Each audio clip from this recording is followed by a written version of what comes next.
And we're live. Hello, everyone, and welcome back to another episode of the Cover One Roundup here, live on the Cover One YouTube channel each and every Monday night.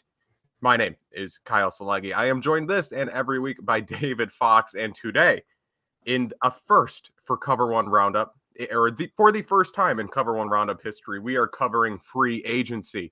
This podcast launched in like July of last year, so we really didn't get to cover free agency in its glory. But now today we do get to talk about free agency. It is starting, at least the legal tampering period, and the Buffalo Bills made a few moves, and we're going to talk about them momentarily. And we'll get right into it, really, because we don't want to keep you guys waiting. But before we do that, David, how are you? What's going on?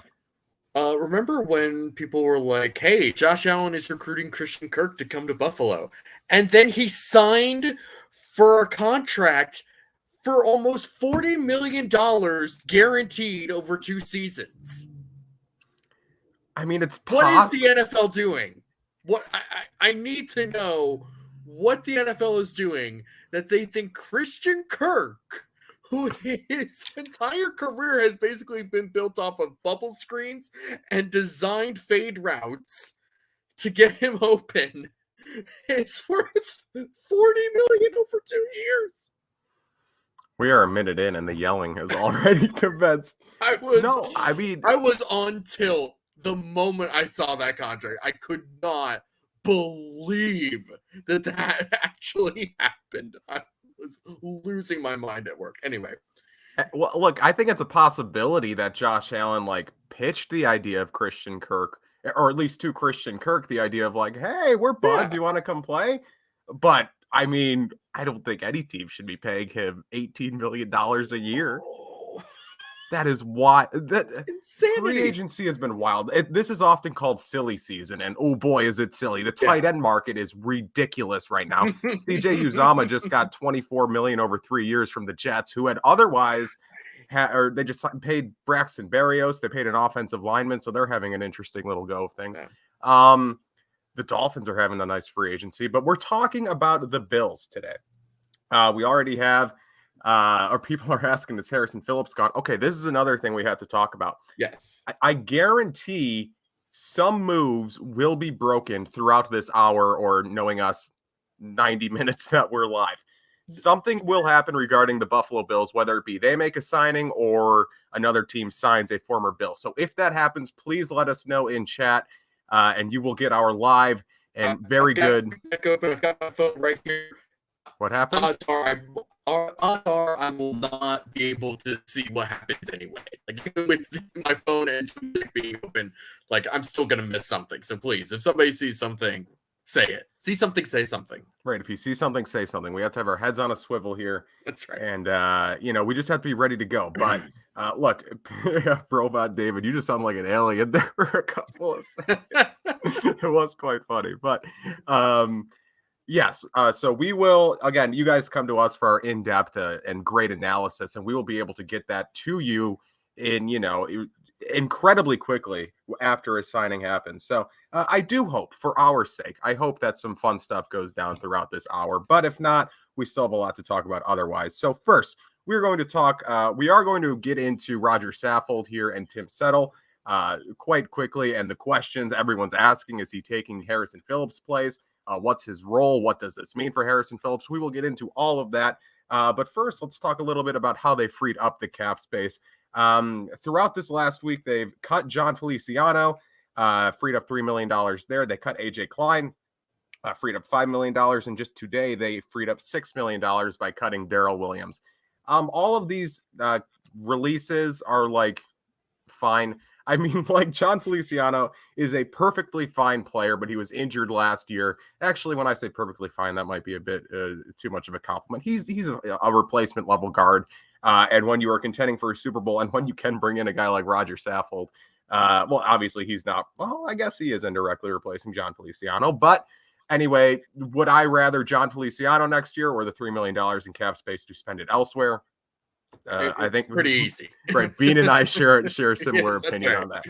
AJ Klein, again, perfectly adequate third linebacker in a base nickel scheme. But he doesn't play, and the Bills have more athletic linebackers who could potentially take his place. and play those snaps on special teams. Was Klein even much of a special teamer by the end of his term here? By the end of his tenure, I don't even recall. I mean, he would come in. I mean, he played in that the regular season Chiefs game when Milano wasn't available. And again, like he's fine. Like he is who he is, but you know, he's not. He definitely wasn't like we're going to pay him $5 million type of guy. Like he'll get another job somewhere. Potentially even in Buffalo. I could see him coming back in a couple of months, like around training camp, if he doesn't have a job, just like $1 million deal. Why not? Yep. But I saw a few kickoffs with Klein. Yeah, he was a dude who showed up. I think he led the team in sacks last year, which just people like to talk weird things. People like to talk, shit about the pass rush now, and it's like my guy AJ Clyde, the third linebacker, led the team in sacks last year. Anyway, Daryl Williams, again, he was a perfectly fine player who was making perfectly fine tackle money, but the issue is that he was then playing guard, and you didn't want to pay the guard tackle money, and I'm sure. Like Aaron, a friend of, I would say friend of the show, Aaron Quinn, but I don't think he does. Aaron have friends like other than like Greg? Like I understand that Greg is his like work wife or whatever, but like right. I don't know if they're like friends. Are they friends or colleagues? All right. I don't know how to make a poll in chat, but I do want opinion. Are Aaron and Greg friends or are they colleagues? Please start that conversation. I think I've made that exact show before, or the exact joke of I'd like to call him a friend of the show, but I don't think he likes me. Anyway, so Aaron tweeted the other day where he said something along the lines of like, if I were Brandon Beane, I would call Daryl Williams and say, take a pay cut and then use Rodger Saffold as leverage. That might be exactly what happened, to be honest, because Bean may have said, hey, you can keep us around, or, we'll keep you around if you're willing to take a pay cut. Otherwise, we're going to look to upgrade. And apparently Daryl Williams is open to a return at a reduced salary later in the offseason if he cannot command a similar salary on the open market. But otherwise, I wouldn't be opposed to bringing Daryl Williams back. I could see him competing with Rick Bates for that starting right guard spot because apparently Saffold's going to play left guard. But again, we'll just have to wait and see. I'm not heartbroken over the loss of Daryl Williams. Yeah, I agree with that. I mean, Daryl Williams was a classic Bean, like low risk, high reward player, right? When they signed him, it was just like he was this cast off from Carolina who had some good seasons, but ultimately it was just kind of like, oh, okay, whatever. We'll see what we can get him. Then he was great in his first year at right tackle, and then has to get bumped into right guard because of various shuffling around the offensive line this past year, and played fine. Like he was fine, but he was being paid good tackle money to be a guard, and it was just like, and then you have Spencer Brown, who's the starting right tackle moving forward. It was just, it wasn't the right fit. And like they said, it's possible he comes back to compete, which would be interesting. And I mean, look, Daryl Williams as a backup offensive lineman, you could do 1,000 times worse than that. So I'm all for that. If that happens, I'd be a little surprised if he doesn't get picked up by somebody at this right. point. There's so many bad offensive lines in the NFL. Someone's got to pick him up, right? Right. He's a starting offensive lineman in the NFL, which again, I wouldn't be opposed to him coming back and starting at right guard, but just not at that salary, which we'll get into this. Spin writes, is Saffold going to be the right or left guard? He has played both positions. We will get into this when we talk about Saffold here momentarily, but he said today that the current plan, as Jessica writes here, the current plan to him is I guess he's been told left guard is the current plan. But again, as Jessica alluded to, there things could change just based off of what springs up here in training camp. So let's talk about Saffold for a second, since we, if we can. I don't take the easy segues, David. Well, I'm doing it for you. You're just dang. You gave me. I let you host 1 week. You gave me 1 week of hosting powers, and now I'm in charge. And you take a mile. So with Saffold, I mean, Saffold is like 100% an Aaron Kromer guy. Like literally, they were with the Rams together. That this totally makes sense. Saffold got a huge payday when he went to the Titans and never really quite lived up to that money. But from what it sounds like, I don't know if we actually got like official contract details for Saffold, but it sounded like it kind of seemed like from what we heard or guessed, it's probably somewhere between like $6 to $8 million for in that season, range. Yeah, that would make sense. which is like, yes, 100%. Sign me up for that, because he at the very least, Saffold is just going to do what he's done the entire time of his career, which is just bully people in the run game, which is going to be so nice to see. And part of me wants him to be at right guard just so we can watch him and Spencer Brown just bully people for an entire season in the run game. But yeah, wherever they want to put him is fine.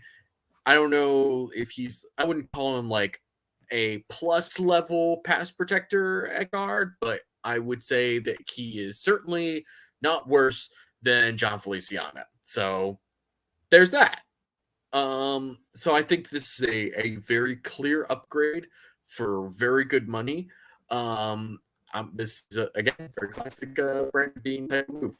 Just sort of hitting that like not upper tier level free agency, but hitting that like second and third tier, and just bringing in guys that are like very clear. This is an upgrade for money that is not going to kill you. Pops Mafia writes, Pro Bowl season isn't living up to the money. I see the point you're trying to make, but the Pro Bowl. Do we want to talk about who may or may not participate in Pro Bowls? Do we want to talk about Pro Bowl quarterback Mac Jones, Pro Bowl quarterback Mitchell Trubisky, Pro Bowl quarterback Tyrod Taylor? Hey, Tyrod Taylor was okay. Tyrod Taylor deserved that Pro Bowl. Proving my point. Jason writes, Kyle, you need a colorful mini Christmas tree in the background. Add a little color to the place. I think my hoodie more than covers the color for today. I think that's attracting more than enough eyes. Chris writes, your connection is horrible. Alien David. It's funny because it's funny because you kind of cut out as you were laughing, so we kind of only heard like a cutout laugh there, which only it was funny. But yeah, with Rodger Saffold, again, it is a very Beane type signing, and it's a signing that makes a lot of sense. It's a signing that a lot of people predicted after he was cut by Tennessee last week. We did a free agent big board, I think 2 weeks ago, and we didn't have Rodger Saffold on it because he wasn't a free agent. But if he were a free agent, I think we would have, if he were a free agent at the time we made the big board, I think we both would have brought him up because the connections are there, and it seems like a very obvious move given the fact that he was available. It seems like Buffalo was a likely landing spot, and it was.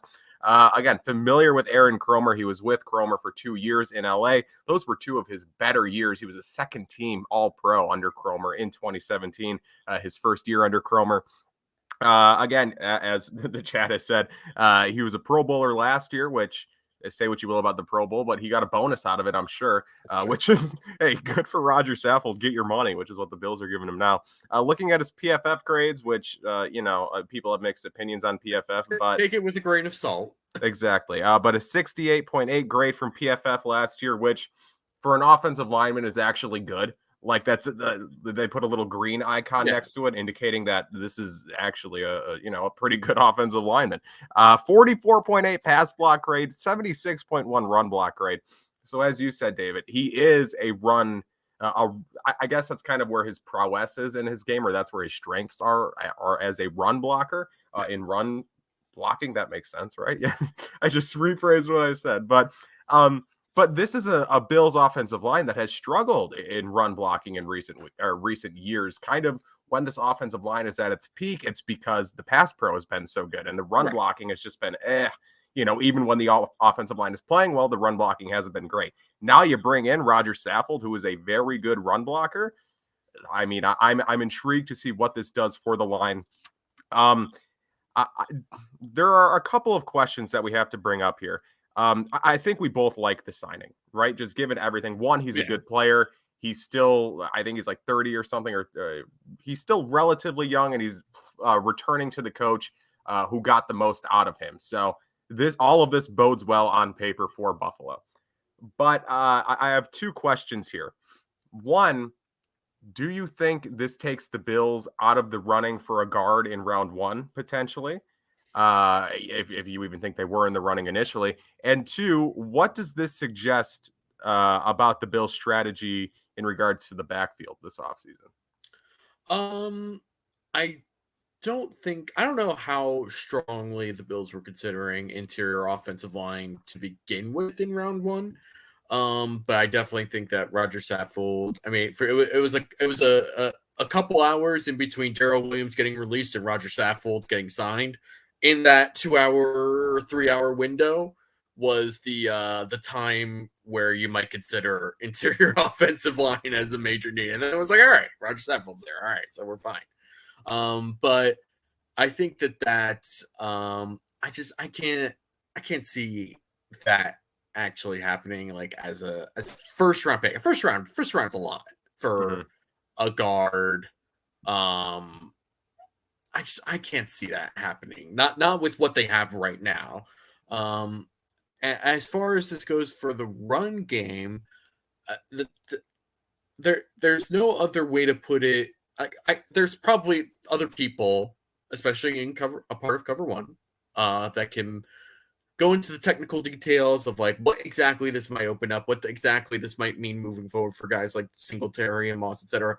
Here's the thing: Saffold with Aaron Cromer is just going to make this run game better. Whoever's in the backfield is just going to be better because of this move, and that's a huge thing.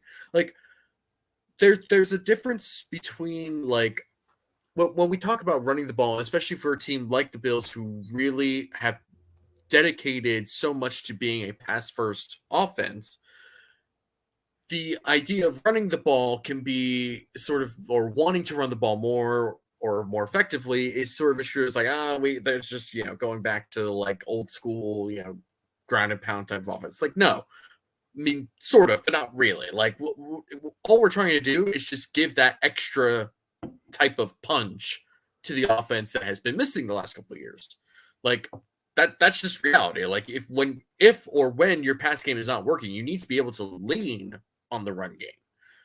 Even if it's just for a game or two, it would be nice to have a run game to lean on when the pass game isn't working.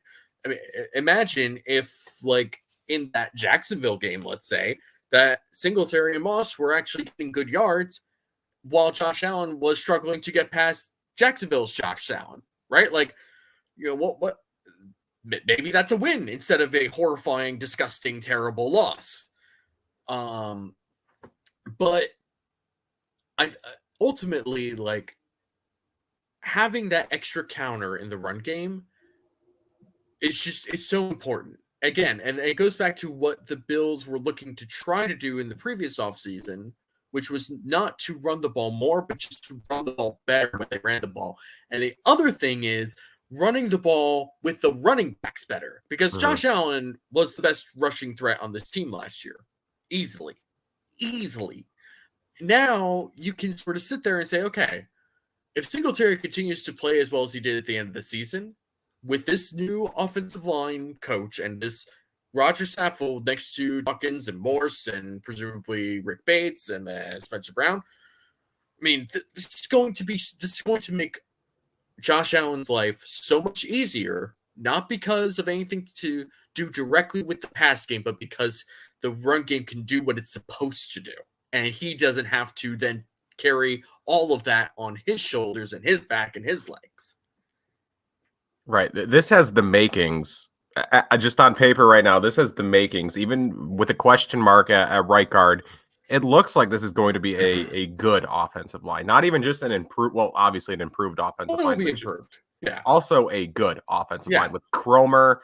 Dawkins is good. Morse got his extension today. He is good. Even though I got into a debate with my friend over the week who said he'd rather have the $8 million than Mitch Morse. I was like, then who's going to play center? What are we getting? Are we getting Russell Bodine back? What are we doing here? God. Anyway. Don't give me those nightmares again. Morris is good. Spencer Brown showed promise last year. We'll see if he takes a step. You assume that he could under Cromer. And then Saffold there. And then, again, whoever you want at right guard. This is going to be an improved offensive line. Jessica writes, regarding my initial question, in my opinion, it depends on what happens to Rick Bates, who, as someone else wrote in chat, I'll find it. I won't find it. Reports say the Bills will tender him at $2.4 million. So again, the low tender they gave him, which all but guarantees that he'll be back next year. Yeah. The teams generally do not negotiate with restricted free agents. It's such, I don't want to say it's a waste of time, but it's basically just a waste of time for them. Like because restricted free agency essentially allows for the team that is tendering them, i.e. the Bills with Rick Bates. If another team offers Bates a contract, the Bills can then just match that contract. And you could say, well, another team could just outbid him, and then the Bills don't have enough money, blah, blah, blah. It's like, but who's offering that money? Who's offering that money for Rick Bates? Like, this is, for all intents and purposes, Rick Bates is going to be back on the Bills in 2022. And I think that's a very, very, very good thing, because he played very well down the stretch. Right, and they pretty decently down the stretch. Well, I don't want to put the cart before a horse, but he was pretty good. They've spent 4 years developing him as well. Yeah. So to develop him for this long and then actually play him, and for him to play well, you know, all things considered, for him to play well and then just let him walk and be like, what was the point of this? What was this exercise for? But Pops Mafia writes, do you think the Bills will sign another offensive lineman in free agency? If they do, I think it'll be like a depth guy. I think it'll be someone who they're not really expecting to compete. I'm expecting them to go into training camp with Rick Bates, Daryl Williams, and then maybe like a day 2 or 3 rookie to compete for that right guard spot. I think a day 3 guy would make a lot of sense for them. I don't know if they want to spend like a big quality asset like a first, second, or third. I think with Cromer, a lot of options open up in terms of like what you feel like you have to spend or invest in to get the type of offensive play that you want. I think a day 3 guy is like totally reasonable for this team to go get right now. We're going to throw the super chat up here. Thank you to James R. Thank you. Thoughts on using McKenzie out of the backfield worked for Atlanta. It worked for Atlanta because they had Cordero Patterson, and Cordero Patterson's a mega baller. Like, like not for nothing, but like Cordero Patterson is awesome. He just took forever to find his very weird, strange, his weird NFL, role, right? Which is a wide receiver's body playing running back because he has running back traits for a team that just sort of used him all over the place. Like it's very weird. It's very weird, but I wouldn't mind using Isaiah McKenzie in that type of role. Right. He's not Cordero Patterson. He's not that big, but get him involved out of the backfield. Absolutely. He can do some interesting things there. I mean, that's kind of what Dable always loved to do with McKenzie, is get him involved in a variety of different ways. McKenzie was you would always see that sweep motion, and it seemed like not every time, but almost every time that they actually gave it to him on those sweep motions, it would work because 99% of the time they would just use him to pull another guy away from where they wanted to go as part of the motion. Like, but when you actually do give it to him, it's like, all right, there you go. Good stuff. And speaking of McKenzie, of course, we're only talking about this because Isaiah McKenzie was brought back. He was re-signed. 2 years.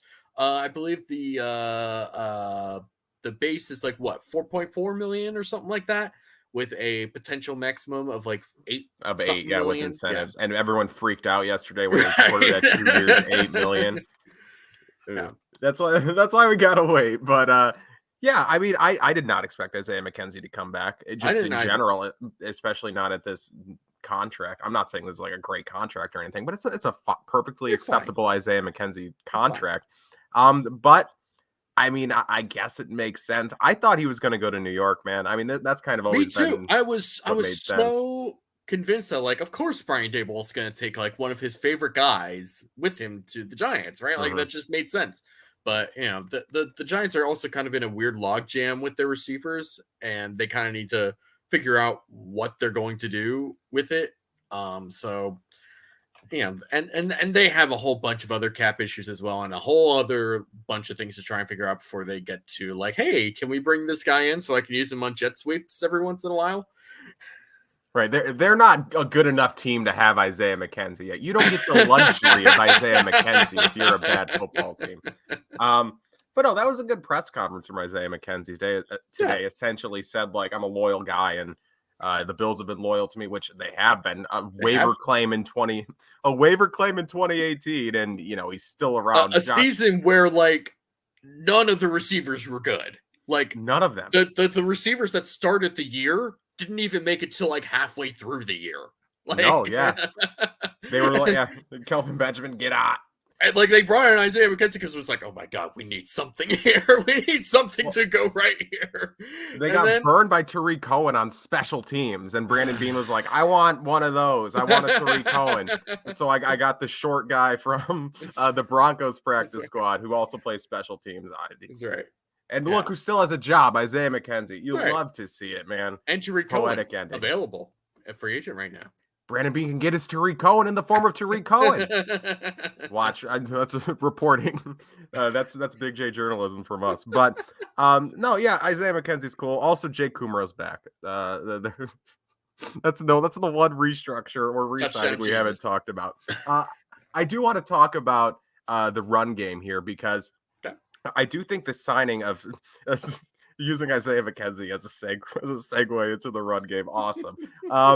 I do think the signing of Rodger Saffold kind of shows that they're going to largely be back with the same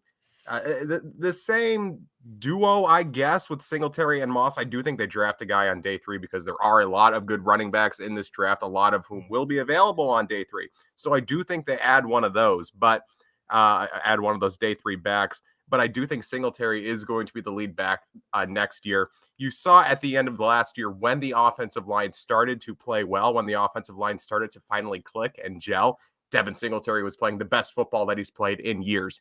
So now you see them, their first real investment in free agency is to bring in one of the better, or at least a offensive lineman who is very good at run blocking. I think that shows right there that they're like, okay, we saw enough out of Singletary at the end of last year that we're just going to further improve the line and see what we can do with Singletary next year. You still have another year on his rookie deal. So, draft a day 3 guy. If Singletary is the dude, then you have him for next year at least. Otherwise, switch to your day 3 back midway through the season. This is sort of what we talked about in a previous podcast, right? It's just like whatever the Bills are doing. Well, we basically said you do you for the running back position. I was like, all right, if they stick with Motor and Moss, then it's like, okay, you kind of just have to believe that they feel confident enough in that, and hope that Moss isn't just going to be a 2-yard per carry type of guy again. But if they decide that someone else is going to come in, I'm fine with that too. Like I kind of just sort of feel like with Singletary, you have a floor that you can work with, and hopefully something else can happen, whether that's with Moss or somebody else. The Bills, I do not think, are in a position to draft Breece Hall. I think at the points in which they would need to draft Breece Hall, there are more pressing holes on this team that I would rather them address than a running back. But damn, do I want Breece Hall. We all want a Breece Hall in our lives. Everyone's just looking for a Breece Hall, man. That's what it's all about. But that would be like my existential crisis, where it's like, okay, if they take a defensive tackle in round 1 and then Breece Hall is there in round 2, but it's like, I don't even know what I would do. It's like you have bigger holes, but you could have Breece Hall. Man. This is the first world problems right here, right? We're just like, there's a war going on in Ukraine. Russia is bombing Ukraine, and I'm like, oh no, I want Breece Hall. Breece Hall for my football team. I have the worst life. I love it. This is what you tune in for here on the Cover One Roundup. Right. Someone asked earlier, have we talked about Tim Settle? Jacob writes, have we talked about Tim Settle? We're about to right now. We're going to now. Thank you for the transition there. Bill signed Tim Settle to a 2-year contract. Tim Settle, kind of a little bit of an under-the-radar signing, but not necessarily a bad signing. He's only 24 years old, and you have him on a 2-year deal. Big guy. You look at his body or you look at his frame, you'd think he'd be more of a run tech guy or a one tech, like a run stopper guy. But no, he's more of a pass rusher. 7 career sacks. Had 5 sacks in 2020 on 363 snaps. His snaps went down by 100 last year, only, or like 150. Only played on like 200 snaps last year. That's not surprising when you have Jonathan Allen and Daron Payne in front of you. Like that's the unfortunate reality of football sometimes. Yeah, they have a stacked depth chart there, which makes sense as to why Tim Settle would want to leave. But last year he had 10 hurries, 8 run stops on 200 snaps. The year before that, 5 sacks, 12 hurries and 17 run stops on 363 snaps. You look at that, right? You look at 5 sacks on 12 hurries. I mean, regression is going to come with that. Obviously, that's just kind of insane production there. But then, 0 sacks on 10 hurries. You're expecting some regression to the mean next year, which brings us to the conversation. What is he going to do next year? I don't think he's a starter, but you look at the Bills' defensive tackles right now, and they have no one else. So I'm dying. I'm getting over a cold, and right now I'm dying. So I'm going to throw it to you quickly, David. What's his role? Tim Settle, I mean, I think that if any of you fine folks watching this podcast want to tune into the Air Raid Hour at 9 p.m., I'm sure they will say what they tweeted earlier, which is that the Bills basically just re-signed Jordan Phillips. Like, Jordan Phillips is a very, very large, weirdly good pass rusher who kind of struggles with run defense.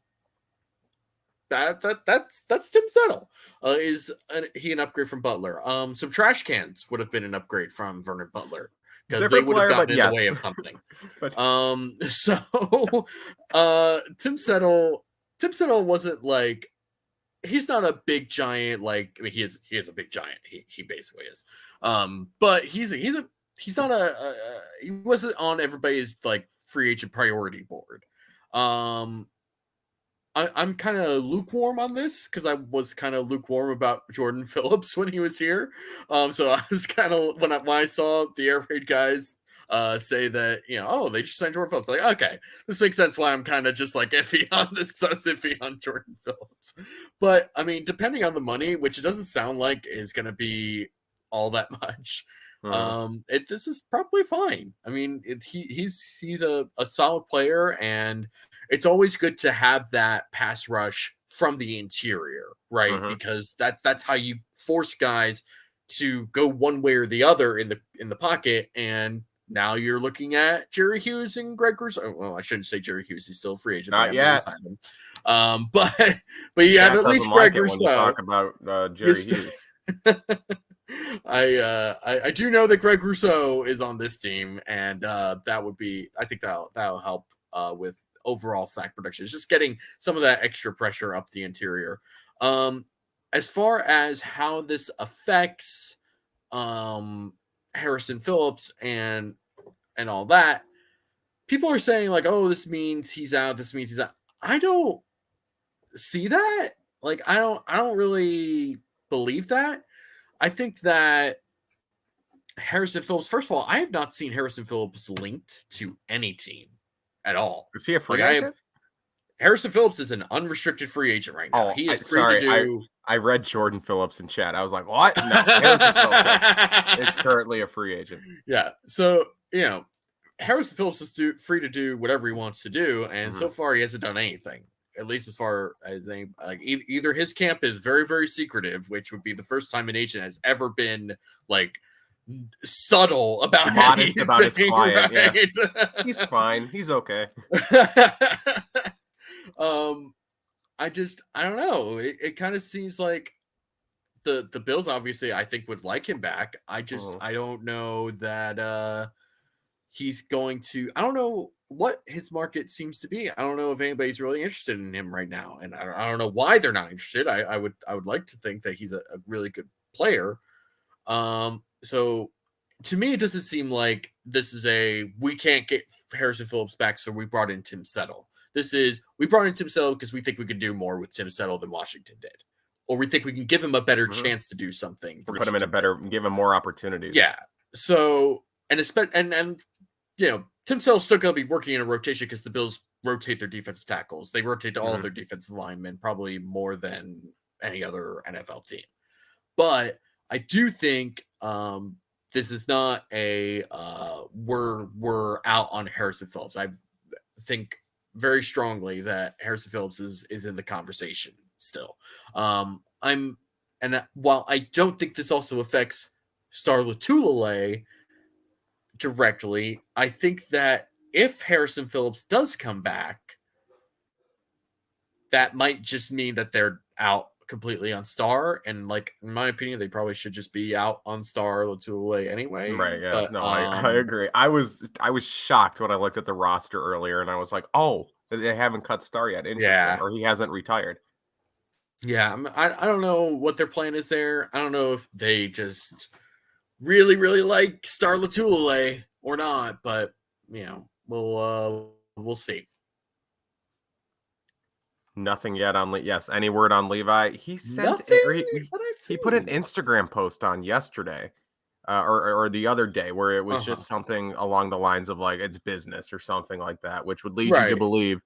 I mean, Levi Wallace, I don't think he's taking another 1-year deal, another minimum deal to stick around and try to win a Super Bowl. I think he deserves to go and get paid right now. But given the money that he probably is going to command, I think the Bills can upgrade at a similar, or if not slightly higher number. But I think they can upgrade it, and I don't know if they can afford to upgrade there or spend that money. But I would rather them do that or draft a cornerback relatively high, which they don't do. They haven't done that since 2017. Yeah.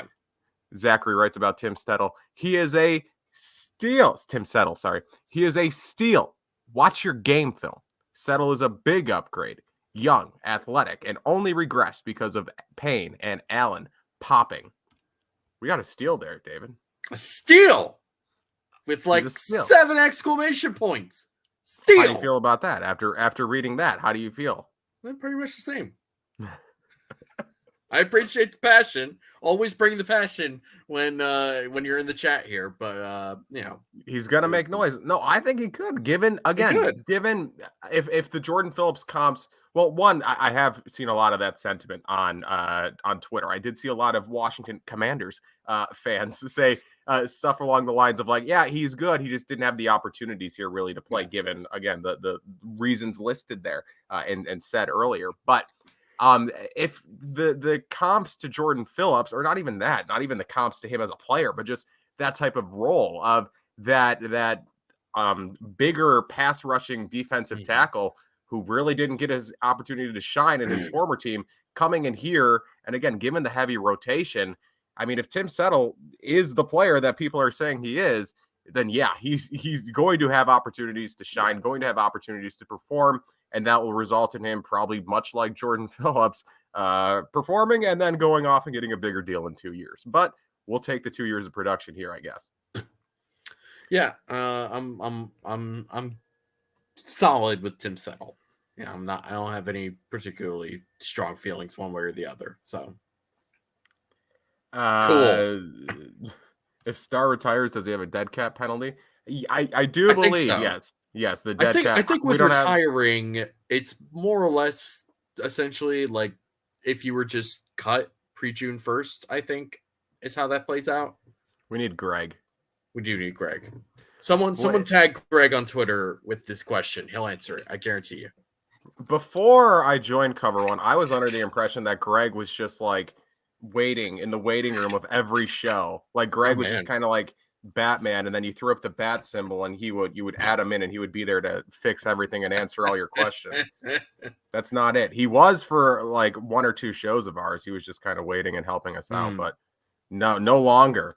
Unfortunately, the bat symbol there isn't there for Greg, unfortunately. But just to answer, he's like Batman, but instead of fight crime, he just answers our salary cap questions, which is arguably a better superhero if you want to think about it. I would pay to see that movie. Okay, so as of right now, those are the only free agents of the Buffalo Bills. One they did sign, and Tim Settle. It's reported. It looks like that's going to become official when the new league year starts on Wednesday. And again, chat hasn't really been retiring his post June 1st. Thank you. Thank you, Greg's burner. But there's so we'll just have to wait and see if anything else happens. I am checking Twitter. I see nothing in regards to the Bills making any more signings. Mitch Trubisky to Pittsburgh, that happened earlier. Fun. Any Mitch Trubisky thoughts before we talk about rumors here? Is there a bigger indictment on Dwayne Haskins and Mason Rudolph than signing Mitch Trubisky to be like, yeah, this is going to be our guy for a season? Because you two guys absolutely, unequivocally are not it. Like, it's a bigger indictment on Dwayne Haskins. I mean, they couldn't run it back with Mason Rudolph, regardless of what they saw in practice or anyway. You knew they were going to do something at quarterback, but it was just like, man, that's pretty brutal. Now, I will say, I don't want to like just dunk on Mitch Trubisky because it's a little unnecessary. I actually think that him in this offense, their offense coordinator is Matt Canada, who like a lot of people don't like Matt Canada, which I think is dumb because I love Matt Canada. He's a little weird. He's a little weird. Canada podcast. He's a little weird and very collegey, but like I think that works with Trubisky really, really well because he was like really one of the first guys to do that like sprint shuffle play that the Chiefs do all the time now with Mahomes. I could totally see Mitch Trubisky doing relatively well with that Steelers offense. And I definitely don't think, actually, honestly, if anything, this is another big signal to me that the Steelers are planning on taking a quarterback in the first round. And then just saying, especially if it's Malik Willis, because they've been connected to Malik Willis for a while. I think that it kind of just says like, hey, we'll have Mitch Trubisky as our starter. We'll have Haskins or Rudolph as our second. And then we pray to God that Malik Willis never sees the field in 2022 because he absolutely does not need to and shouldn't, really. I mean, Malik Willis is very talented, but if he starts at year one, that's going to be trouble for whoever is drafting him. So I am happy for Trubisky that he got another shot to be a starter. So good for him. Jessica writes, it depends on what McDermott told Tomlin about Money Mitch. Do McDermott and Tomlin have connections or something? Like, did they go to college with each other or something? I feel like that would have been brought up in a game. Kyle. I feel like I would have heard about that. Yeah. Right. It feels like that's never been talked about before. I just, Pittsburgh and Buffalo have played a couple of times since McDermott became head coach. And I didn't hear that they both went to William and Mary and played on the same football team or anything like that. No, that's not, I've never heard that before. Sean McDermott went to college? They played at William and Mary. Okay, thank you. Yeah. They went to college with each other. Awesome. I didn't think Sean McDermott went to college. I assume he went to the Process U. So yeah, Process U. Yeah, where he majored in wrestling. Big wrestler. All right, we're gonna talk about the rumors here, which is what we do on the Cover 'Em Roundup. This is a show where we talk about the latest Buffalo Bills news rumors and analyze it or whatever. Jarvis Landry is the biggest rumor right now out there in Bills land. He was given the other day permission to seek a trade, or his agent was given permission to seek a trade. Nothing could be found, so he was released today by the Cleveland Browns. And like a bunch of insiders immediately tweeted, like, look out for Buffalo. Buffalo is a fit here. Ian Rappaport tweeted Buffalo in Kansas City. Benjamin Albright tweeted Buffalo. A few other guys tweeted Buffalo. So Jarvis Landry, Bills fans know him quite well. One, because he played in Miami for a couple of years, and he's a one of the more notable slot receivers in the NFL, just a reception machine, 688 career receptions. Good route runner, good blocker, good player. And also he ended Aaron Williams' career. So that's another thing that he did.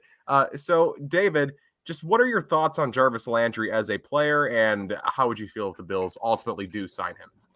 So Jarvis Landry is a total non-athlete at receiver. But it's okay because he's really good at catching the football and really good at running routes. So he's limited as a player ultimately in terms of like what he can do at his ceiling. But that dude is tough as nails. Mm-hmm. Like if you bring in Jarvis Landry with Stephon Diggs and Gabe Davis as your 1, 2, and 3, that's a, if nothing else, that is a tough group of receivers, just like physically and mentally tough group of receivers. Right. Talk about the run game improving. Oh my gosh. Gabe Davis and Jarvis Landry out there. I mean, that's crazy. That is absolutely crazy to think about. But, and people are going to be a little, what's the word? Bitchy about Jarvis Landry and what he did to end Aaron Williams' career. I understand that. I understand those feelings. I sympathize. I empathize with those feelings. If Jarvis Landry comes in and is getting paid, I mean, at most whatever Cole Beasley is being paid right now, sign me up for that. Because winning a championship is what matters. Mm-hmm. And like people might even say like, oh, well, you know, if the Bills really care about their culture, they won't bring in Jarvis Landry. It's like, if they care about the culture, they kind of will bring in Jarvis Landry because that like teammates stick up for Jarvis Landry. People like Jarvis Landry when he's on the team, when he's on their team. It's when he's not on their team. It's same with all these other types of players, right? It's like if T.O. was not on your team, you probably hate T.O. But when T.O. comes to Buffalo for a year and has Ryan Fitzpatrick throw a bunch of noodle bombs at him, suddenly we're all into T.O. But at least I was.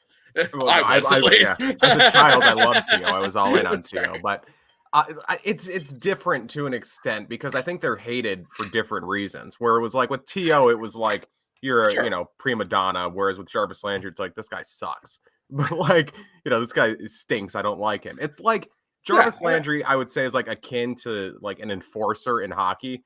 Like growing up, Chris Neal, I hated Chris Neal, played for the Ottawa Senators. Dude sucked. Dude, again, almost killed Chris Drury. But if Chris Neal was on my team, I would have loved Chris Neal. We had one. We had Patrick Coletta in Buffalo, which don't get me started on that. On that particular Sabres Senators game, I could be here all night. But regardless, but Jarvis Landry, I don't know. People are going crazy in chat right now. McKenzie's better than Landry. F Jarvis Landry, bring in Byron Pringle. So there may have been certain people who work in certain places that said certain things, saying like McKenzie is better than Jarvis Landry. And to those certain people, I say you are wrong and you need to get a grip on reality. Get real. Like what? Like, listen, I get it that Isaiah McKenzie had a good game. He had one good game against the Patriots. I get that. That one game doesn't mean that he's a better receiver than Jarvis Landry. It just doesn't. Like Jarvis Landry is so much better as a receiver from a technical and skill sets point than Isaiah McKenzie. Isaiah McKenzie is faster. Of course he's faster. Right, better athlete. Most receivers are faster than Jarvis Landry. Like that's just reality. But the thing is like Landry is just a better receiver. And McKenzie like is fast, but he's more like straight line fast. He's not going to like be that shifty Cole Beasley type, right? Like, and Landry is not necessarily a Cole Beasley type either in the same way, but like he's more closer to that than Isaiah McKenzie is. And I think that Landry just allows you to do similar things that Cole Beasley does. And I think that he offers way more as a run blocker, like we talked about. And I think he also offers more just sort of like in contested catch situations. which I think is very important when you have someone like Josh Allen who's totally willing to throw it up to anybody, really. So I am I want to see what the kind of money they would offer Jarvis Landry would be. Again, I wouldn't necessarily pay him more or much more than what Cole Beasley is making right now. But yeah, I mean, there's been a number of people who really think that that Landry is a big option for the Bills right now. So I would like to see that, in my opinion.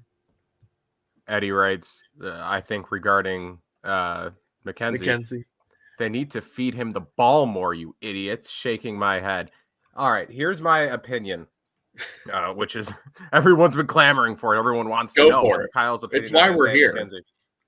I will listen and even to an extent agree with the point of I do not want the Bills to sign Jarvis Landry because I'd rather see what they can do with Isaiah McKenzie. I will not listen to the argument of Isaiah McKenzie is better than Jarvis Landry. He is not. Yeah. I understand if you would rather not have Jarvis Landry on your team because you would like to see what Isaiah McKenzie can do as a starting slot receiver. But to say, no, we don't need Jarvis Landry because we have Isaiah McKenzie, that's just silly, in my opinion. But again, I said this in our group chat yesterday because there were some tweets essentially saying like, oh, the Bills re-sign Isaiah McKenzie. This takes them out of the running for a receiver in round one. I like Isaiah McKenzie, but he is not the type of player where you make any roster decisions with the statement of, oh, we don't need to do that because we have Isaiah McKenzie in mind. Right. He's just not that type of player, right? You don't not add to your roster because you have Isaiah McKenzie. Fun player, really good, nice player to have, but not a world beater by any means, which a lot of people seem to think he is a world beater, right? This untapped potential who can actually, come in and be a very good NFL player. He's like 27 years old. I understand. He is who he is. Like, he's a veteran player. Like, he's not going to suddenly blossom into a 800-yard receiver overnight. I don't see that happening. I would like to see it happen if it does. Like, I would love for that to happen. I just don't think it just doesn't seem like that's going to happen. He's just, again, I very much like McKenzie. And I understand people saying he hasn't been given the opportunities. And it's like, well, Cole Beasley didn't necessarily do great last year. And McKenzie, I guess, when he could, I don't want to get into Isaiah McKenzie because it's a losing argument. It really is. But, or whatever argument you make regarding Isaiah McKenzie, my phone is going crazy. Do I have sources? Do I have sources giving me intel here? Do we have hashtag sources, Kyle? No, we don't. It's my friend. He's trying to buy tickets to the NCAA. The NCAA round one is in Buffalo. And I told him, I was like, yeah, I can't talk. I'm doing a podcast. And he's like, okay. But he's continuing to text me regarding it. So I do have something from Twitter. This is not a signing. This is not breaking news. This is just an interesting little rumor. Somebody asked Ben Albright, a very connected NFL person, is Chandler Jones still likely for the Bills? He says that he is their plan A, but they have competition for him. Well, this puts us right into the next rumor that I was going to bring up after Jarvis Landry, and that is Chandler Jones. Chandler Jones said something the other week, which was essentially like, it doesn't matter about the money. That the money really doesn't matter. What it comes down to for him is what is going to be the best position for him to succeed and win. Buffalo is a hell of a position for him to succeed and win. This was, I think, on the first Cover One Roundup. This is the second time that I reference like the first Cover One Roundup on this podcast, but it was around then that it was rumored that he had requested a trade or he wanted out of Arizona. And he obviously stayed in Arizona, had a good season, a nice bounce back year there. But regarding Chandler Jones, I thought he'd be a great addition then. I think he'd be a great addition now. It just makes sense, right? It's a poetic story. Again, as a writer, David, I'm sure you as a writer, it just is the perfect story. The elite pass rusher goes back to his hometown team that is an elite pass rusher away from Super Bowl contention. It's just the perfect story. It makes great sense, but it does, I think, come down to the financials. If Chandler Jones is serious and he really doesn't care about the money, and he will take a 1-year, $10 million deal to come to Buffalo and help that team get over the hump and contend for a Super Bowl, awesome. But again, and I'm sure he's considering it. I'm sure that is something that he's actively considering. But I mean, you only get so many opportunities to get paid in this league. And like for Chandler Jones, I couldn't blame him. Like, again, Buffalo's great. It's a great situation. It's a great opportunity, great story. But I wouldn't blame him at all if he goes somewhere that's going to pay him, $15, $16 million a year. Yeah, I think that if the Bills land Chandler Jones, that is like that's genuinely huge, and I think that would signal that Jerry Hughes is probably not coming back, right? Mm-hmm. Because which I'd be fine with them. At that point, that's fine. Like we talk about Jerry Hughes in this podcast plenty, and everyone at Cover One has kind of talked about wanting to bring back Jerry Hughes because most of the other options out there are just generally very expensive. I mean, Harold Landry got paid a ton of money by the Titans, and I guarantee you some other pass rushers are going to get a ton of money. But, Jerry Hughes was never going to cost that much. But if the Bills can get a Chandler Jones who can do Jerry Hughes type of things and more, like, of course I'm all into that. And then I'm looking at Jerry Hughes like, all right, cool. You go do whatever you want now. But like, I would like to see Chandler Jones on this team, and especially have him get the chance to play against his first team in New England. Because I mean, they basically said like, hey, you're a good player, but like, I mean, you're not worth what you think you're worth. Which frankly, they were kind of wrong about. Like, they kicked it to the curb, and Arizona was like, yes, please, thank you. And they got some really great seasons out of Chandler Jones. But I would have to imagine that Chandler Jones probably thinks about that every once in a while. Like, y'all really let me go, and you haven't had a good pass rush, like, since then. Like, not until they signed Matthew Judon. So I'm very much in to see Chandler Jones. The fact that he hasn't signed immediately kind of signals that he really is trying to think about it and really trying to figure out like what the best decision is going to be. I'm sure he is all in on trying to get a ring, second ring. Yeah. So wait, does he have a ring? Did he win one with New England? Yes, he does. As the people are saying in chat, there we go. One with the pay attention to the chat, David. God.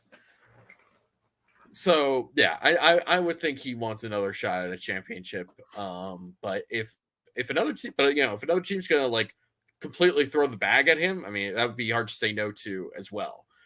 I would bring Chandler Jones to Buffalo, bring him back. This is a process on this podcast. We are active proponents of players getting the bag, which is funny that we've spent a lot of time on this podcast being like, "What? He got how much money?" But also, like, good for them. Listen, we do not blame players like Christian Kirk for saying yes to absurd contracts. That's not what we're talking about. More power to him. Awesome. Yeah, like if somebody offered me $40 million over 2 years, fully guaranteed to play football, I would be like, yeah, man, give me that. But like, this is we're more taking issue with the teams that are handing out those contracts. Like, what in God's name are you doing? Mm-hmm. Yeah. So we're always pro player getting paid. But I do have one question. And am I treading water a little bit here to try to extend the podcast, hoping that a move does happen that we can talk about? Yes, maybe a little bit. But also, Benjamin Albright, when it comes to the Bills, is typically, I think he knows someone in the building because he typically is accurate with his stuff. He said that the Bills had Allen as QB1 for a long time in the lead up to that draft. So he at least knows what he's talking about, at least a little bit.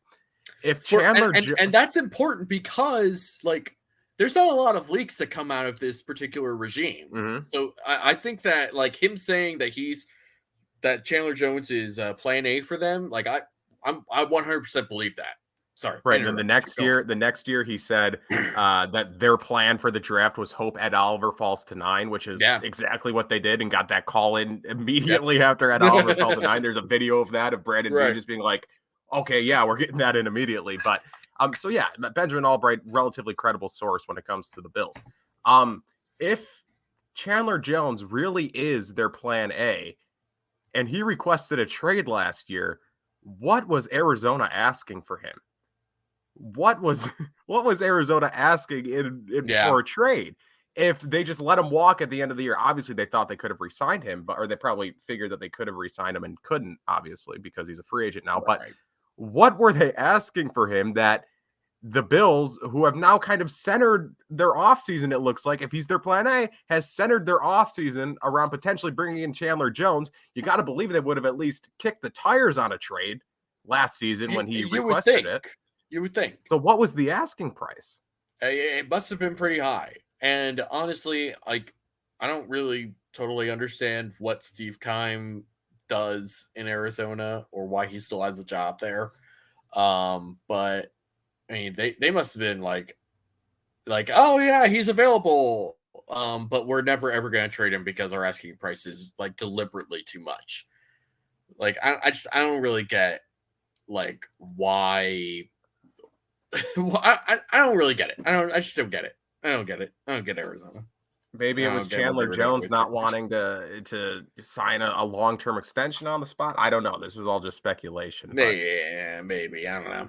We'll never know. Well, no, we will know after Chandler Jones signs with the Bills, and I sneak my way onto the Bills press Zoom call, and I pretend to be a Bills reporter. I LARP as a Bills reporter, and I ask, what happened? Zay Jones, the Jaguars. I was just going to bring this up. I was just going to say it. I was going to say, we have Zay Jones breaking news. Zay Jones headed to the Jaguars, 3 years, up to $30 million, $24 million base. If you guys are in a dynasty fantasy league, go add Zay Jones and make him a keeper. That dude's going to tear it up with Trevor Lawrence. Very good with young mobile quarterbacks. Just look at Zay Jones, Christian Kirk, Marvin Jones, and your boy Laviska Shenault. Is Laviska Shenault on the outside looking in for this Jacksonville Jaguars offense? If Laviska Shenault is on the outs, if he's on the trading block, I am going to start a GoFundMe, buy an NFL team, and then I'm trading for Laviska Shenault. Oh boy. Why is Laviska Shenault? Look, I shed a single tear when Laviska Shenault was drafted by the Jacksonville Jaguars because I knew this is how it was going to go, right? They can't figure their stuff out down there in northern Florida. And Laviska's just rotting away, man. It's unfortunate. Cam Robinson, recently franchised left tackle of the Jacksonville Jaguars, just tweeted like 3 minutes ago, LOL. Which, like, honestly, fair. They don't have money for the tackle, but you can pay Christian Kirk and Zay Jones. They have paid Christian Kirk and Zay Jones like almost $100 million for those dudes. That is crazy. It just never ends, man. Part of me loves the Jaguars because they're always giving us something to talk about. They are endless entertainment for all of the wrong reasons. Shenault has to be on the trading block, or they at least have to be entertaining offers. Right? Yo, the 5th round pick, Brandon Beane, please. I will find Trent Baalke's phone number. David, does this sound like Brandon Beane? Hey, Trent, how are you? I'll give you a 5th round pick for Laviska Shenault. Is that a decent impression? Would he buy that? And it's going to happen. I will be the one to bring Laviska Shenault to Buffalo. If anyone in the chat knows how to fake phone numbers and also find phone numbers, please let me know so we can bring Laviska Shenault home. He's not from Buffalo. He has no connection to Buffalo, but we're going to bring him home. Okay, I think this podcast has gone off the rails enough. I think that wraps up here. Our initial reactions to Buffalo Bills free agency.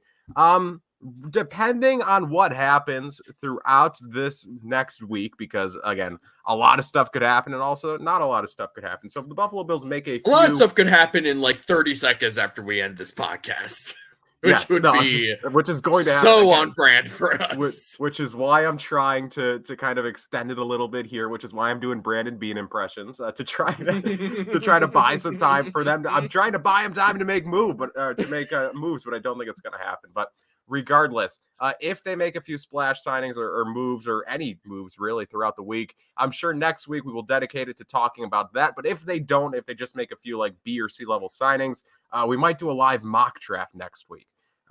Which I've never done a live mock draft with Cover One, but I've done it in the past for different podcasts and my own stuff. I like to go all out with it. Again, I do Bean impression, which is not going to get many views. But I wear a suit. I get my big board. We're gonna do that. We're gonna do that. Oh, I had a suit. I had everything. I'm all into this now. We're doing this next week. I don't care. Oh, for sure. We're doing it next week. I'm sure you've seen the movie Draft Day, right? I have not. Actually. Oh my God!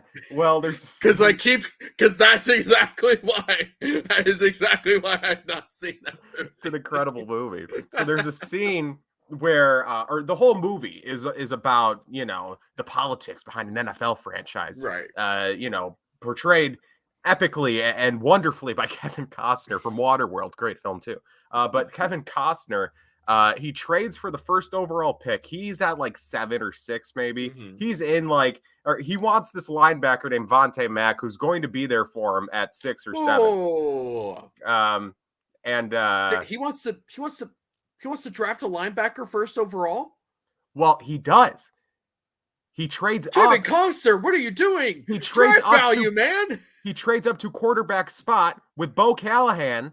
Oh, David, you need to watch this movie. This is just draft day talk. So he trades up for Bo Callahan because the owner wants Bo Callahan. The owner and the coach want a quarterback. But then he finds out that nobody went to Bo Callahan's birthday party, and he's like, "Okay, he's not a good guy." No one.